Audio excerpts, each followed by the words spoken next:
김태형 심리연구소 함께 소장님과 함께하겠습니다. 소장님 나와 계시죠? 네, 안녕하십니까. 네, 소장님. 자, 오늘 또 이야기를 나눠야 하는데 MBC 장악이 결국 실패로 끝났습니다. 윤석열. 네. 예, 현재 심경은 어떨까요? 대통령실 반응은 뭐 법원 판단을 뭐 존중한다, 뭐 이렇게만 얘기를 했던 것 같은데. 예. 뭐 생각을 보자면 뭐 법원도 손봐야 되겠다. 아니, 나의 말이 먹히지 않는 곳이 있단 말이야. 뭐 이렇게 생각한다는 거죠. 아직도 저런 놈들이.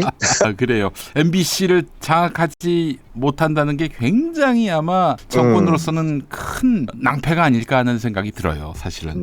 낭패보다 뭐 화가 나겠죠 일단. 근데 윤석열 입장에서는 어차피 지금 큰 작전을 추진 중이라고 봐야 되기 때문에 MBC 장악을 실패했다 그래서 뭐 크게 위축되거나 뭐 불안해하거나 그러지는 않을 겁니다. 뭐 그냥 아까처럼 화를 내면서 나중에 손봐주겠다 뭐 이런 쪽으로 생각하지 않을까. 그것도 이렇게 저렇게 들려오는 대통령실 소문은 네. 굉장한 어떤 그 분노가 있었다 이런 얘기도 들리는데 뭐 사실인지 아닌지는 모르겠습니다. 예. 네, 그럼 뭐 화는 내겠죠. 왜냐하면 윤석열이 찍은 중요한 보복 대상 아니겠습니까? 그렇죠. 예. 네, 거기에 대해서는 화가 나겠죠. 집권 이전부터 하여튼 MBC는 뭐 어떻게든 민영화를 시키든지 해서 뭐 지금 그렇죠. 이대로 내버려 두지 않겠다라는 의지를 분명히 했는데 알겠습니다. 자, 어제 그 대통령실이 계엄령은 괴담이다 이렇게 얘기를 했어요. 근데 소장님이나 저나 계엄 선포 가능성이 대단히 높다 이렇게 생각을 그렇죠. 해왔단 말이죠. 네네. 이렇게 갑자기 계엄령을 부인한 이유는 뭘까요? 가만히 있지 않고 굳이 언급하면서 화낸 거 보니까 진짜로 할 마음이 있었나 봅니다. 사실 그 김민석 민주당 최고위원이 김영현 국방부 장관을 지명한 것이 계엄령 준비 작전이다 이런 얘기를 했단 말이에요. 그 이유가 이 국방부 장관이 계엄에서 굉장히 중요한 역할을 하잖아요. 일단 국방부 장관하고 행정안전부 장관, 그러니까 지금 다 충안고 후배 선후배들입니다. 윤석열. 네. 예. 이 두 장관이 계엄 선포를 건의할 수 있어요. 국무총리를 통해서. 모양새를 갖추려면 이 둘 중에 하나가 이제 건의를 해야 되는데 뭐 김영현이 건의하는 것이 더 바람직하겠죠. 윤석열 입장에서.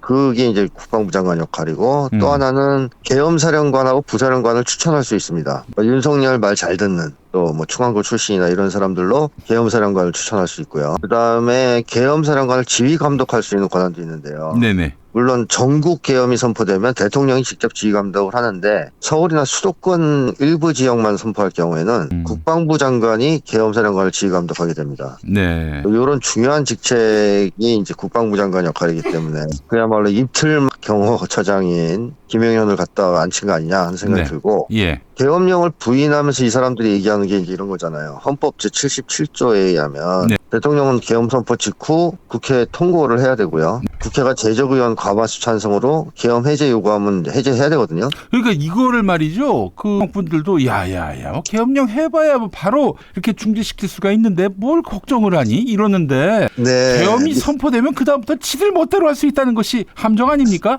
그렇죠.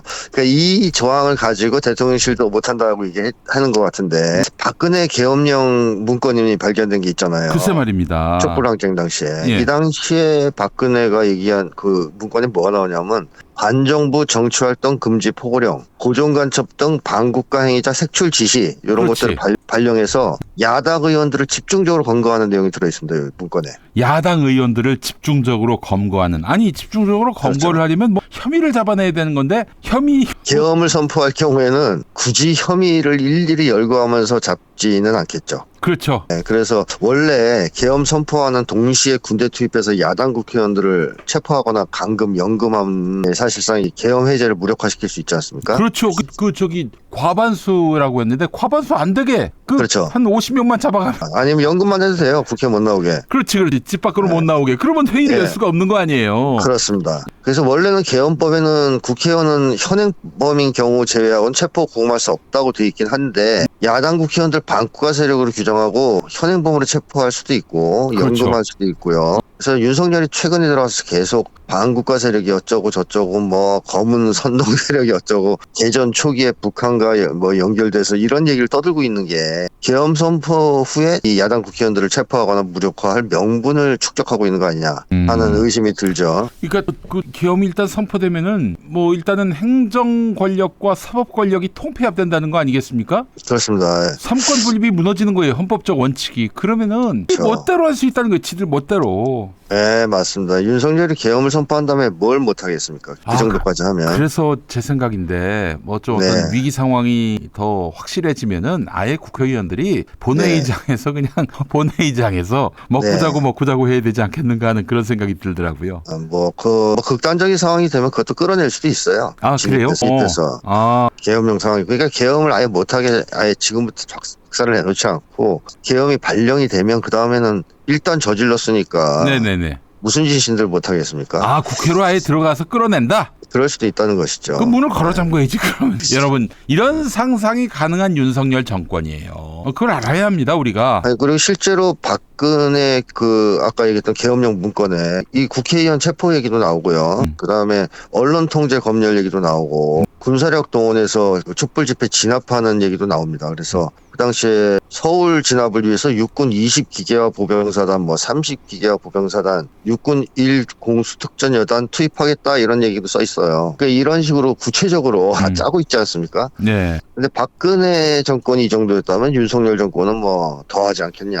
하는 생각을 해도 무방하죠. 아니 뭐 그래도 박근혜는 입법부는 그렇게 크게 무시하진 않았어요. 그렇습니다. 기분 나빠도 뭐 화가 네네네. 나도 이렇게까지 개무시하진 않았단 말이죠. 그렇죠. 안하무인은 아니었습니다. 알겠습니다. 와, 이거 정말 참 상상할수록 참 기가 막히네요. 네네. 그 계엄령은 여전히 살아있는 카드고 그 계엄령을 그렇습니다. 지금은 부인했지만 그 이후에 네. 계엄할 필요성이 높아져서 계엄했다. 이렇게 나오면 어떡할 거야? 그렇죠. 왜 니네들 거짓말했냐라고 했을 때. 응? 아니 뭐 대통령실이 거짓말을 한두 번 했습니까? 그렇죠.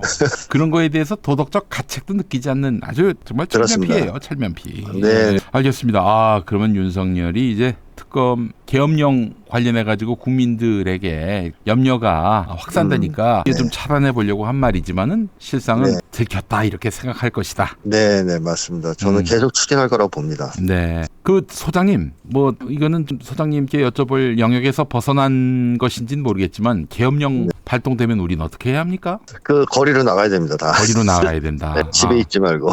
싸워야 한다. 네. 그 다들 사실 정말 쥐죽은 듯이 가만히 있으면은 그 네. 신나서 더 짓밟을 거예요. 틀림없이. 그럼요. 예. 그리고 결국 계엄을 발동했을 때, 발령동했을 때 군인들이 협력을 해야 되는데요. 국민들이 하나도 없으면 그 위에 상관들이 시킨 거 그냥 알아서 따라서 하지 않겠습니까? 근데 거리에 국민들이 가득 이제 나와서 계엄 해제, 그리고 군인들은 총구를 윤석열에게 돌려라. 네. 뭐 이렇게 이제 하면 군인들은 굉장히 당혹스럽겠죠. 특히 이제 사병들이요. 그렇죠. 예. 그래서 사실 오늘날의 한국의 군인들은 어떤 부대를 동원할 수 있을지는 모르겠으나 정부에 대한 충성심은 거의 없다고 봐야 되거든요. 그렇죠. 예. 군대를 너무 이제 그동안 박하게 돼. 경찰들도 비슷해요. 그래서 군인들이 쉽게 예를 들어 국민들을 향해서 총을 쏘라든가 하는 네. 명령을 받아들이기 어렵게 만들면 네. 좀 무력화시킬 수도 있다고 봅니다. 네. 그리고 그렇습니다. 엄마들이 전화하면 돼요. 군인들한테. 아. 집에 와라 빨리. 그렇죠. 너 윤석열 말 듣지 마라. 예. 네, 요즘 우리 사병들은 대통령 명령보다는 엄마 명령을 많이 잘 듣거든요. 그래서 카톡이나 이런 걸 잘 활용해서 혹시 진압부대에 이렇게 동원되는 자식들이 있으면 엄마가 오다를 명령을 내려야 됩니다. 네. 그렇죠. 이걸 뭐 웃자고 하는 얘기도 아니고 진짜 그렇습니다. 어머니의 네. 말을 들어야지. 저 사악한 그럼요. 윤석열이 말을 들어서 해야 되겠어요? 예. 그렇죠. 네.